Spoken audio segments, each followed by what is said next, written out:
Hi guys, welcome back to Martin's Movie Review. As always, my name is GK and I'm here to give you the very best of the movie reviews. Can I say critics? Let's get right into it. Today we'll be looking at Palava, a movie that was released last week, 9th of December 2022. A movie that is directed by Ni Akimolayan, written by Chinaza Onuzo and Annie Icha. The movie is produced by Blood Studios. Palava is a movie that tells the story of an old musician whose love for women has put him in trouble, that is Palava as the film calls it, with his children and business partners as well. The actors that acted Palava are RMD who acted Osawanda, and Bisola Ayola, who acted Made. I've not been watching Bisola's movies, but when I saw Palava, I think I fall in love with her own act as well. Then we also have Messi Igbe who acted Hajara. We also have Omawumi Megbele who acted Osa's auntie. We have Eniola Badmus in the movie too. We have Jemima Osunde, we have Shegun Arinze, we have Neo Okofure, that Bibi Niger guy, and other actors that acted in the movie, right? So the movie is 1 hour 50 minutes long and it was released last week, 9th of December 2022. Now let's look at actors' performance in this movie and whether they really were plausible. Whether they really are believable, whether the acting went well.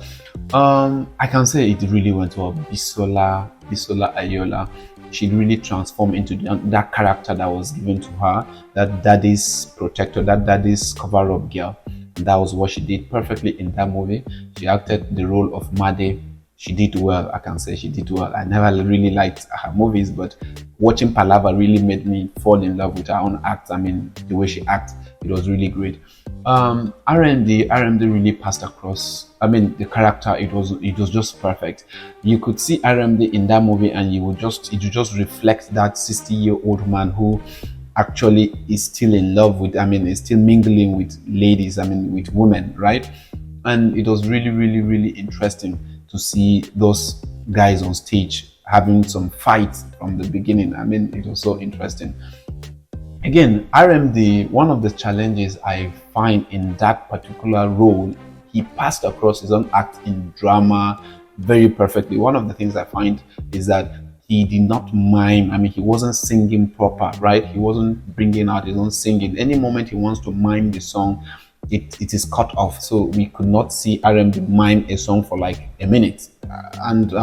This reminds me of what Denzel Washington said regarding singing. He said when he was starting his career, because he could not sing, he lose out on an audition. And I think some of these things are very vital. If RMD would have presented to us a singing of at least 1 minute, so we see him mime on stage like something real, like what musicians do, it would have shown us that yes, this guy is really an old artist, the old musician. But then for what I see, it was just like they're just trying to tell us the theoretical aspect of RMD being a musician, not the practical aspect of it, right? Anyways, it's my own opinion. Let me know what you think in the comment section below after you see the movie in cinemas, okay? One other person I would like mentioning is Neo Akofure, the Bibi Niger guy. The third runner of Bibi Niger. I think I got that right. That is because I think this is his second movie he's acting, and he really did well, considering he has someone like me, Akimolayan, on his, directing top. He really did well, and considering what he said, he said all actors were good to him, and everybody would be like, we know it's your first or second time, and you have to do it like this, do it like this. He followed their own instruction, and boom, he got it right. So I can say kudos to Ni Akofure. He really did well with Jemima Osunde in that act. They really did well, right? They really did well. Now let's look at, did the actors fit into the characters? Characters fitting into the actors very well. Like RMD, it was perfect. They couldn't have made anybody better than RMD to fit into that 60-year-old man who's in love with women and is balling. It was really true. If you look at RMD in that particular movie, even without being told, you just know that this guy is really that guy that is gonna see ball. It was really fun seeing RMD in that particular dress. It was great. Bisola Ayola in Made's character, it was good. It fitted. Like, you could see that matured lady who is trying to protect daddy, even though daddy is messing up, she's just trying to stick around. And even though she was upset and angry, and she would be like, this is my last, but then she fit into the character. So I can say they are both fitted characters. And the only character that I think gave me a concern was the character of Aki. That is, what do they call him? Big T. That was the only character that I think gave me concern, because at first it was believable when he came up and they stick out tongue, all of this that made it funny. It was believable, but I mean, the scene of the kidnap was what got me like, what is this? Right? Like, I didn't see any believability of Aki, that short guy raising gun, even though he has a gun and the man with the gun is always the boss. But then it doesn't just look right. How I wish Aki should have been the commander of the boys to be the one to shoot. I mean, they should be the one to point the gun at RMD, and he be the commander behind, like seated on his chair and being the boss. I didn't just see it right. I mean, that's what I see. I mean, from my own perspective, I didn't just see it that right. Let me know in the comment section below when you see the movie in cinemas, right? Now, another thing is Segun Arinze's character. He only appeared and said some few words in the movie, and I mean, just twice or thrice. I think that was how he appeared. But then to me, it was like, I needed to see more of Segun Arinze in that movie. So don't blame me. Maybe I'm just his fan. I don't know. But then also someone like Buchi, the comedian. Buchi just appeared once in the beginning, and boom, just like Eniola who acted Iyaloja. I think she just appeared once or twice, and boom, they left. So I would have loved to see these characters more, which would have added more spice to my meal, right? There are some scenes that were very, very interesting. You could see the police chasing scene where police chased the children. It was believable. It's not like other films that they could just not even get the right policemen. I mean, they really got the right people. They really employed the right guys to come. I mean, speeding and the arguments. It really portrayed the character of, I mean, big men's children, right? Where if they know that their father is in so position, the father has money, they'll be like, do you know who I am? Do you know who I am? No, you're the daughter of Jesus. I don't understand. Yeah, it actually spoke of that. Like I said, the only scene I don't find believable, like it doesn't just suit in with me, is the intruding of the party. Which when you see it, let me know in the comment section below what you think about it. There's one more other scene that I really love the way the writer wrote, Chinaza Onozo. I really like the idea behind getting that Omar's sample for DNA test. I really like them. I was, in fact, when they said it at first, they needed a DNA, I was like, let me see how they're gonna pull this off. The first aspect was the breast milk, and I was like, oh, breast milk. Then they said, no, they have to get another. I was like, what are they gonna do? Then boom, I saw that coming up.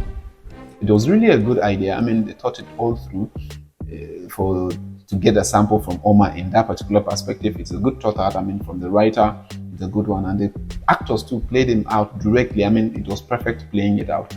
So it's a good one. One thing I don't like about, I mean, looking at, when I compare the picture perspective and I compare the sound itself and the voice of the movie, it was not matching.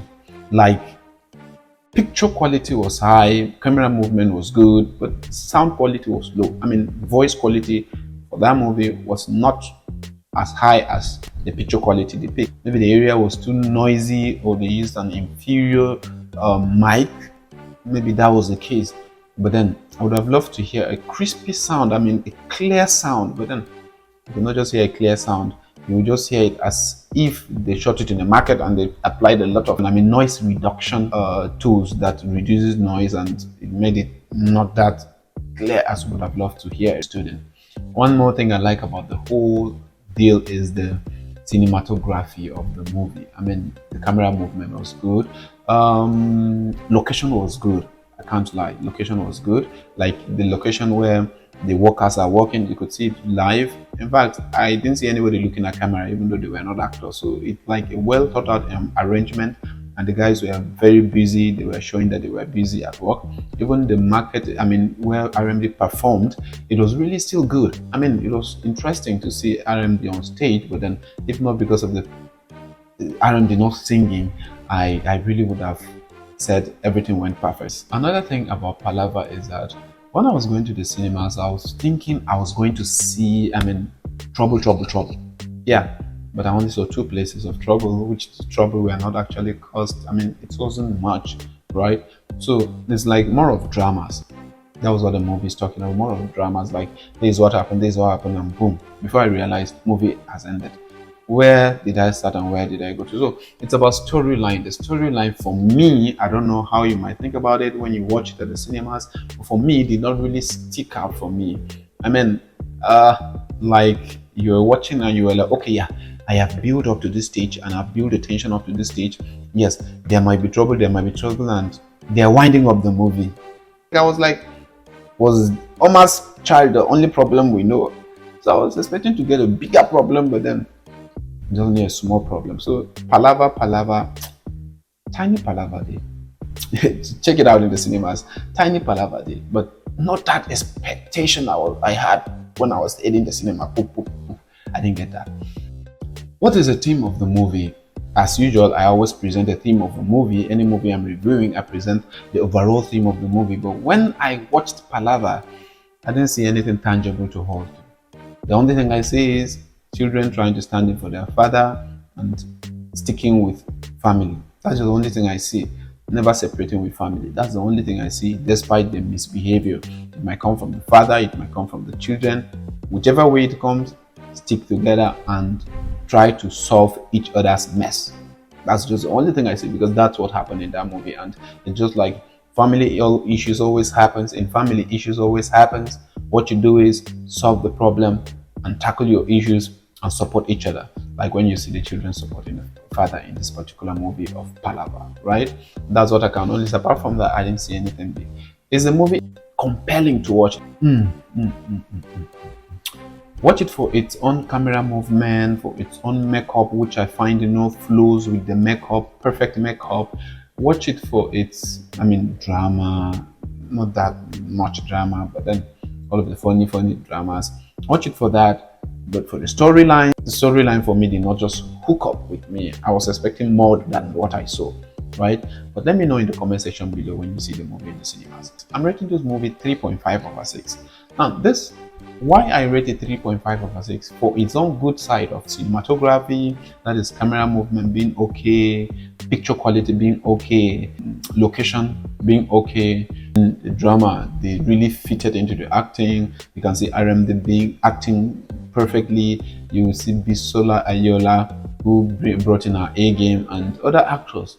All, I mean, but then the aspect I fault is the aspect of sound, which I said the voice were kind of did not match the quality of the picture I saw.